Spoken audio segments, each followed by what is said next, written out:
Patuloy nating minomonitor itong low pressure area sa loob ng ating Philippine Area of Responsibility. Huli itong namataan over the coastal waters ng San Pascual, Masbate. Mataas pa rin po yung tsansa neto na maging isang ganap na bagyo, whether during passage niya dito sa ating kalupaan or yung paglagpas niya na dito sa ating kalupaan at nandito na siya sa West Philippine Sea. Once na maging isang ganap na bagyo, ito'y papangalanan nating Henry. At agad din po tayo magtataas ng Tropical Cyclone Wind Signal number 1 sa ilang bahagi ng Southern Luzon at Visayas. Tututok po tayo lagi sa updates na nilalabas ng Pag-asa.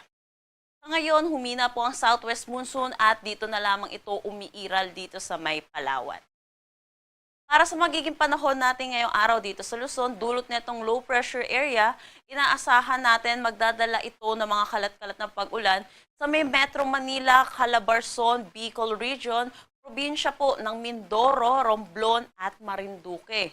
Samantala, sa nalalabing bahagi naman ng Luzon, inaasahan naman natin ang bahagya hanggang sa maulap na papawirin na may mga isolated rain showers o kaya localized thunderstorm pagdating sa hapon at sa gabi. Agwat ng temperatura para sa Metro Manila at Lawag 25 to 32 degrees Celsius. For Baguio, 17 to 24 degrees Celsius. Tuguegarao, 26 to 38 degrees Celsius. For Tagaytay, 23 to 31 degrees Celsius. At Legazpi, 25 to 32 degrees Celsius.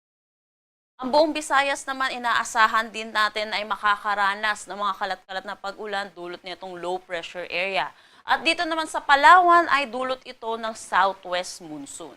Sa buong Mindanao naman, inaasahan natin ang maaliwalas na panahon pero asahan din po natin yung mga paminsan-minsan na buhos ng pag-ulan, lalo na po sa hapon at sa gabi, dulot po ito ng mga localized thunderstorm.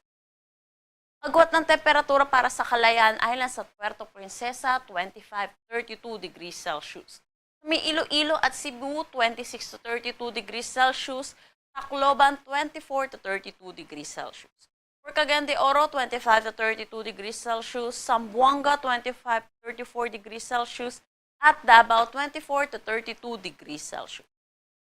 Sa atin ng labas na at weather advisory, kaninang 5 a.m. inaasahan po natin ang 50 to 100 millimeters of rain dulot nitong low pressure area habang patawid po ito dito sa may Occidental Mindoro, Oriental Mindoro, Marinduque, Romblon, Aklan at Capiz. Napaalalahanan po natin yung mga kababayan po natin dahil yung ganitong volume po ng pag-ulan ay posible po yung mga flash flood at mga pagguho ng lupa. Ugaliin po natin makinig sa ating local government units hinggil sa posible po nating kailangan gawin.